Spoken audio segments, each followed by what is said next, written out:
ಮಾಜಿ ಡಾನ್ ಮುತ್ತಪ್ಪ ರೈ ಪುತ್ರ ರಿಕ್ಕಿ ರೈ ಮೇಲೆ ಫೈರಿಂಗ್ ನಡೆಸಿದ ಪ್ರಕರಣಕ್ಕೆ ಸಂಬಂಧಪಟ್ಟ ಹಾಗೆ ಪಕ್ಕಾ ಪ್ಲಾನ್ ಮಾಡಿ ರಿಕ್ಕಿ ಹತ್ಯೆಗೆ ಸಂಚು ರೂಪಿಸಲಾಗಿತ್ತು. ಪಕ್ಕಾ ಪ್ಲಾನ್ ಮಾಡಿ ಸಂಚು ಹೂಡಿದ್ರು ಆರೋಪಿಗಳು ಅನ್ನೋದು ಗೊತ್ತಾಗ್ತಾ ಇದೆ.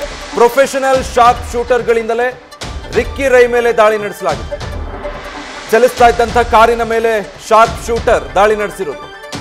ಬಿಡದಿ ಪೊಲೀಸ್ ಠಾಣೆಗೆ ಸದ್ಯ ರಿಕ್ಕಿ ಅವರ ಕಾರು ಚಾಲಕ ರಾಜು ಇದಕ್ಕೆ ಸಂಬಂಧಪಟ್ಟ ಹಾಗೆ ದೂರು ಕೊಟ್ಟಿದ್ದಾರೆ. ಬಿಡದಿ ನಿವಾಸದ ಸುತ್ತಮುತ್ತ ಪೊಲೀಸರಿಂದ ಸ್ಥಳ ಪರಿಶೀಲನೆ ಆಗಿದೆ. ಅಪರಿಚಿತರು ಯಾವ ಕಡೆಯಿಂದ ಬಂದ್ರು ಅನ್ನೋದರ ಬಗ್ಗೆ ತನಿಖೆ ನಡೀತಾ ಇದೆ. ತಡರಾತ್ರಿ ನಡೆದಿರುವಂತಹ ಫೈರಿಂಗ್, ಒಂದ್ ಕಡೆ ರಿಕ್ಕಿ ಮೇಲೆ ಆಗಿರುವಂತಹ ದಾಳಿ, ಆಸ್ಪತ್ರೆಯಲ್ಲಿ ಪಡಿತಾ ಇರೋ ಚಿಕಿತ್ಸೆ, ಆದ ಫೋಟೋ ಗಮನಿಸ್ತಾ ಇದ್ದೀರಾ. ಮತ್ತೊಂದೆಡೆ ದಾಳಿ ನಡೆದಿರುವಂತಹ ಸ್ಥಳ, ಆ ಸ್ಥಳದಲ್ಲಿ ಪೊಲೀಸರು ಈಗಾಗಲೇ ಪರಿಶೀಲಿಸಿದ್ದಾರೆ. ಹೇಗಾಯ್ತು ದಾಳಿ, ಆರೋಪಿಗಳು ಎಲ್ಲಿಂದ ಫೈರಿಂಗ್ ಮಾಡಿದ್ರು, ಯಾವ ರೀತಿ ಪ್ಲಾನ್ ಮಾಡಿದ್ರು ಅನ್ನೋದ್ರ ಬಗ್ಗೆ. ಸತ್ಯ ಅವರ ಒಂದು ಬಿಡದಿಯ ಮನೆಯಿಂದ ಬೆಂಗಳೂರಿಗೆ ತೆರಳುತ್ತಾ ಇದ್ರು. ಮೊದಲನೇದಾಗಿ ಆ ಒಂದು ಕಾಂಪೌಂಡ್ ಏನು ಕಾಣುತ್ತೆ, ಈಗ ಘಟನೆ ನಡೆದಿರೋ ಸ್ಥಳದಿಂದಾನೇ ನಮ್ಮ ಪ್ರತಿನಿಧಿ ಅಂಕಿತಾ ಲೈವ್ ನಲ್ಲಿ ಜಾಯ್ನ್ ಆಗ್ತಾ ಇದ್ದಾರೆ. ಅಂಕಿತಾ, ಈಗ ಮಾಜಿ ಡಾನ್ ಮುತ್ತಪ್ಪ ರೈ ಪುತ್ರನ ಮೇಲೆ ನಡೆದಿರೋ ಫೈರಿಂಗ್ ಯಾವ ಕಾರಣಕ್ಕೆ ನಡೀತು ಅಂದ್ರೆ, ಹಳೆ ವೈಷಮ್ಯನ, ರಿಯಲ್ ಎಸ್ಟೇಟಾ, ಮತ್ತೆ ಅಂಡರ್ ವರ್ಲ್ಡ್ ಆಕ್ಟಿವ್ ಆಯ್ತಾ? ಘಟನೆಗೆ ಸಂಬಂಧಪಟ್ಟ ಹಾಗೆ, ಜೊತೆಗೆ ದಾಳಿಯ ಹಿಂದಿನ ಕಾರಣದ ಬಗ್ಗೆ ಏನೆಲ್ಲ ತಿಳಿದು ಬರ್ತಾ ಇದೆ?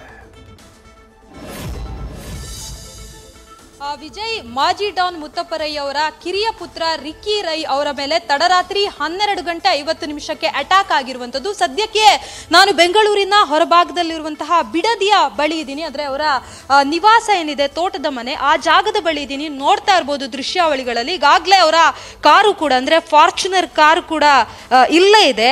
ಯಾವ ಭಾಗದಲ್ಲಿ ಆರೋಪಿಗಳು ಅಂದ್ರೆ ಅಪರಿಚಿತರು ಶೂಟ್ ಮಾಡಿದ್ದಾರೆ ಅನ್ನೋದು ಕೂಡ ಗೊತ್ತಾಗ್ತಾ ಇರುವಂತದ್ದು. ಇನ್ನೊಂದು ಕಡೆ ಈ ಕಾಂಪೌಂಡ್ ಅನ್ನ ನೀವು ನೋಡ್ತಾ ಇರಬಹುದು.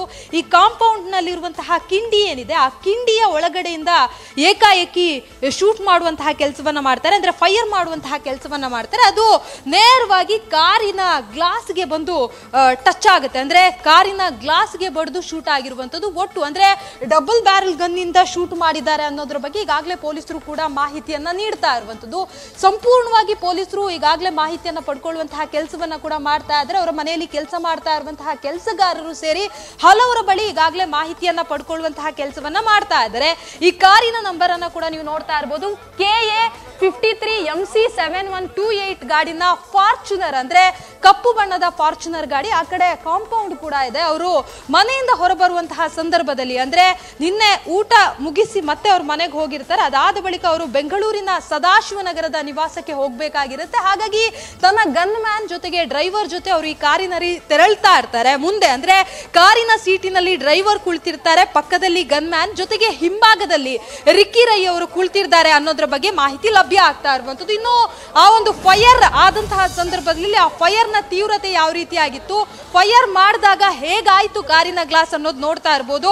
ಅಂದ್ರೆ ಕಾರಿನಲ್ಲಿ ಹಿಂಭಾಗ ಕೂತಿದ್ದಂತಹ ರಿಕ್ಕಿ ರೈ ಅವರು ಬ್ಯಾಗ್ ಅನ್ನ ತೆಗೆದುಕೊಳ್ಳೋದಕ್ಕೆ ಅಂತ ಹೇಳಿ ಬಗ್ಗಿದ್ದಂತಹ ಸಂದರ್ಭದಲ್ಲಿ ಫೈರ್ ಆಗಿದೆ ಅಂತ. ಆ ಟೈಮಲ್ಲಿ ಏಕಾಏಕಿ ಆ ಬುಲೆಟ್ ಏನಿದೆ ಮೂಗಿಗೆ ಬಂದು ಬಡಿಯುತ್ತೆ. ಜೊತೆಗೆ ಇನ್ನೊಂದು ಬುಲೆಟ್, ಅಂದ್ರೆ ಡಬಲ್ ಬ್ಯಾರಲ್ ಗನ್ ಆಗಿರೋದ್ರಿಂದ ಇನ್ನೊಂದು ಬುಲೆಟ್ ಅವರ ಬಲಗೈಗೆ ತಾಗಿರುವಂತದ್ದು ಈಗಾಗಲೇ ಗೊತ್ತಾಗಿದೆ. ಸ್ಥಳದಲ್ಲಿ ಅವರ ಸಂಬಂಧಿಕರು ಜೊತೆಗೆ ಒಂದಷ್ಟು ಜನರ ಏನಿದ್ದಾರೆ ಅವರ ಬಳಿಯೂ ಕೂಡ ಮಾಹಿತಿಯನ್ನು ಪಡ್ಕೊಳ್ಳುವಂತಹ ಕೆಲಸವನ್ನ ಈಗಾಗಲೇ ಪೊಲೀಸ್ ಅಧಿಕಾರಿಗಳು ಮಾಡ್ತಾ ಇದ್ದಾರೆ. ಜೊತೆಗೆ ಅಂದ್ರೆ ಈ ಇನ್ಸಿಡೆಂಟ್ ಆದಂತಹ ಸಂದರ್ಭದಲ್ಲಿ ನೇರವಾಗಿ ಟಾರ್ಗೆಟ್ ಮಾಡಿ ಈ ರೀತಿಯಾಗಿ ಮಾಡಿದ್ದಾರೆ ಅನ್ನೋದ್ರ ಬಗ್ಗೆ ಈಗಾಗಲೇ ಮಾಹಿತಿ ಸಿಗ್ತಾ ಇರುವಂತದ್ದು. ಬೇರೆ ಬೇರೆ ಆಯಾಮದಲ್ಲಿ, ಅಂದ್ರೆ ಸಾಕಷ್ಟು ವಿಚಾರಕ್ಕೆ ಸಂಬಂಧಪಟ್ಟಂತೆ ಒಂದಷ್ಟು ದ್ವೇಷಗಳಿತ್ತು. ಹಾಗಾಗಿ ಹಳೆ ದ್ವೇಷದ ಹಿನ್ನೆಲೆ ಈ ರೀತಿಯಾಗಿ ಮಾಡಿದ್ರ ಅನ್ನೋದ್ರ ಬಗ್ಗೆಯೂ ಕೂಡ ಮಾಹಿತಿ ಲಭ್ಯ ಆಗ್ತಾ ಇರುವಂತದ್ದು.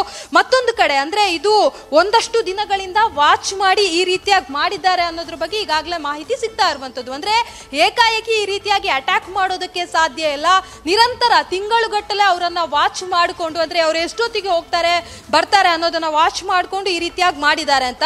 ಇನ್ನೊಂದು ಪ್ರಮುಖ ಅಂಶ ಅಂತಂದ್ರೆ, ಸುಮಾರು 2-3 ದಿನಗಳ ಹಿಂದೆ ಅವರು ರಷ್ಯಾದಿಂದ ಬೆಂಗಳೂರಿಗೆ ಬಂದಿದ್ರು ಅನ್ನೋದ್ರ ಬಗ್ಗೆ ಮಾಹಿತಿ. ಅಂದ್ರೆ ಅವರು ಇರ್ಲಿಲ್ಲ, ಆಲ್ಮೋಸ್ಟ್ ಅವರು ವಿದೇಶದಲ್ಲೇ ಇರ್ತಾ ಇದ್ರು. ಅಂದ್ರೆ ಇಲ್ಲಿಗೆ ಬಂದಿರುವಂತಹ ಮಾಹಿತಿ ಹೇಗೆ ಲೀಕ್ ಆಯ್ತು, ಜೊತೆಗೆ ಅವ್ರು ಯಾರಿಗೂ ಕೂಡ ನಾನು ಬೆಂಗಳೂರಿಗೆ ಇದ್ದೀನಿ, ಬೆಂಗಳೂರಿಗೆ ಬಂದಿದ್ದೆ ಅಂತ ಹೇಳಿ ಈ ವಿಚಾರವನ್ನ ಯಾರಿಗೂ ಕೂಡ ತಿಳಿಸಿರ್ಲಿಲ್ಲ. ಹಾಗಾಗಿ ಎಲ್ಲರ ಮೊಬೈಲ್ ಅನ್ನು ಕೂಡ ಪರಿಶೀಲನೆ ಮಾಡುವಂತಹ ಕೆಲಸವನ್ನ ಈಗಾಗಲೇ ಅಧಿಕಾರಿಗಳು ಮಾಡ್ತಾ ಇರುವಂತದ್ದು. ಅಂದ್ರೆ ಜೊತೆಗಿದ್ದವರಿಂದಲೇ ಏನಾದ್ರೂ ವಿಚಾರ ಲೀಕ್ ಆಯ್ತಾ ಅನ್ನೋದ್ರ ಬಗ್ಗೆ ಕೂಡ ಈಗಾಗಲೇ ಪೊಲೀಸರು ಸಸ್ಪೆಕ್ಟ್ ಆಗಿ ಹೇಳ್ತಾ ಇರುವಂತದ್ದು.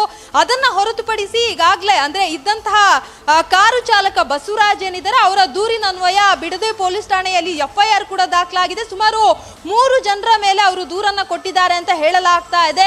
ಅವರ ಕೌಟುಂಬಿಕ ವಿಚಾರಕ್ಕೆ ಸಂಬಂಧಪಟ್ಟಂತೆ ಅಥವಾ ಬೇರೆ ಏನಾದ್ರೂ ಭೂ ಮಾಫಿಯಾಗೆ ಸಂಬಂಧಪಟ್ಟಂತೆ ಏನಾದ್ರೂ ಗಲಾಟೆಗಳಾಗಿತ್ತಾ ಅನ್ನೋದ್ರ ಬಗ್ಗೆ ಈಗಾಗಲೇ ತನಿಖೆಯನ್ನ ಮಾಡುವಂತಹ ಕೆಲಸವನ್ನ ಕೂಡ ಮಾಡ್ತಾ ಇದ್ದಾರೆ. ಅಂದ್ರೆ ಮಾಜಿ ಡಾನ್ ಮುತ್ತಪ್ಪ ರೈ ಅವರ 2ನೇ ಹೆಂಡತಿಯ ವಿಚಾರಕ್ಕೆ ಸಂಬಂಧಪಟ್ಟಂತೆ ಅಂದ್ರೆ ಆಸ್ತಿ ವಿಚಾರಕ್ಕೆ ಸಂಬಂಧಪಟ್ಟಂತೆ ಒಂದಷ್ಟು ವಿವಾದಗಳಾಗಿತ್ತು. ಇತ್ತೀಚೆಗೆ ಅದು ಕಾಂಪ್ರಮೈಸ್ ಕೂಡ ಆಗಿತ್ತು ಅನ್ನೋದ್ರ ಬಗ್ಗೆ ಮಾಹಿತಿ ಸಿಗ್ತಾ ಇರುವಂತದ್ದು.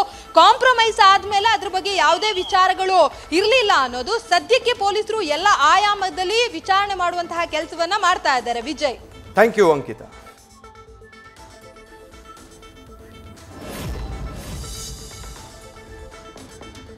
ವಿವಾದಗಳಿತ್ತು ಅನ್ನೋದು ಗೊತ್ತಾಗ್ತಾ ಇದೆ. ಆಸ್ತಿ ವಿಚಾರಕ್ಕೆ ಸಂಬಂಧಪಟ್ಟ ಹಾಗೆ ತಿಳಿದವರಿಂದನೇ ಇದಾಗಿರಬಹುದು ಅನ್ನೋ ಶಂಕೆ ಕೂಡ ಇದೆ. ಯಾಕೆ ಅಂತ ಹೇಳಿದ್ರೆ ಪಕ್ಕ ಪ್ರೀ ಪ್ಲಾನ್ಡ್ ಅಟ್ಯಾಕ್ ಇದು. ಏಕಾಏಕಿ ಯಾರೋ ಬಂದು ದಾಳಿ ಮಾಡಿರೋದಲ್ಲ. ಈಗ ನೀವು ವಿಜುವಲ್ಸ್ ಅಲ್ಲಿ ಗಮನಿಸ್ತಾ ಇದ್ದೀರಲ್ಲ, ಆ ಜಾಗದಿಂದ ಫೈರಿಂಗ್ ಆಗಿರೋದು. ಅಂದ್ರೆ ಈ ಶಾರ್ಪ್ ಶೂಟರ್ ಮೊದಲೇ ಬಂದು ಅಲ್ಲಿ ಸ್ಥಳ ನೋಡ್ಕೊಂಡು ರೆಡಿಯಾಗಿ ಕುಳಿತಿದ್ದ.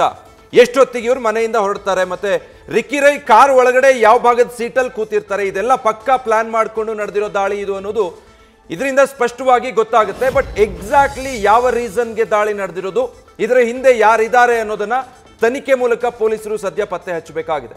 ಘಟನೆ ನಡೆದಿರುವಂತಹ ಸ್ಥಳದಲ್ಲೇ ಸದ್ಯ ಕಾರ್ ನಿಂತಿರೋದನ್ನು ಗಮನಿಸ್ತಾ ಇದ್ದೀರಾ. ಡಬಲ್ ಬ್ಯಾರಲ್ ಗನ್ ನಿಂದ ಶೂಟ್ ಮಾಡಿರೋದು. At A time 2 bullet fire ಆಗುವಂತಹ ಡಬಲ್ ಬ್ಯಾರಲ್ ಗನ್ ನಿಂದ. ಸೊ 2 ಗುಂಡು ನುಗ್ಗಿದೆ. ಆ ವೇಳೆ ರಿಕ್ಕಿ ರೈಗೆ ಗಾಯಗಳಾಗಿದೆ. ಸದ್ಯ ಆಸ್ಪತ್ರೆಯಲ್ಲಿ ಚಿಕಿತ್ಸೆ ಪಡ್ಕೊಳ್ತಾ ಇದ್ದಾರೆ. ಸಾಮಾನ್ಯವಾಗಿ ಯಾವಾಗಲೂ ಅವರೇ ಕಾರ್ ಡ್ರೈವ್ ಮಾಡ್ತಾ ಇದ್ರು, ಆದರೆ ನಿನ್ನೆ ಡ್ರೈವರ್ಗೆ ಕಾರ್ ತಗೊಳ್ಳೋದಕ್ಕೆ ಹೇಳಿ ತಾವು ಪಕ್ಕದ ಸೀಟಲ್ಲಿ ಕೂತಿದ್ರು. ಹಾಗಾಗಿ ಈ ಅಟ್ಯಾಕ್ ಇಂದ ಬಚಾವಾಗಿದ್ದಾರೆ ಅನ್ನೋದು ಕೂಡ ಅವರ ಆಪ್ತ ಮೂಲದಿಂದ ಗೊತ್ತಾಗ್ತಾ ಇರುವಂತಹ ಮಾಹಿತಿ. ತಡರಾತ್ರಿ ಬಿಡದಿಯಿಂದ ಬೆಂಗಳೂರಿಗೆ ಹೊರಡೋ ಸಂದರ್ಭದಲ್ಲಿ ಈ ಅಟ್ಯಾಕ್ ನಡೆದಿದೆ. ಗುಂಡಿನಿಂದ ಮೂಗು ಮತ್ತೆ ಕಣ್ಣಿನ ಭಾಗಕ್ಕೆ ಗಾಯ ಆಗಿದ್ದು ಸದ್ಯ ಹಾಸ್ಪಿಟಲ್ನಲ್ಲಿ ಚಿಕಿತ್ಸೆ ಪಡ್ಕೊಳ್ತಿದ್ದಾರೆ. ನ್ಯೂಸ್ ಫಸ್ಟ್ ನಿರ್ಭೀತಿಯಿಂದ ನಿಮ್ಮ ಪರವಾಗಿ.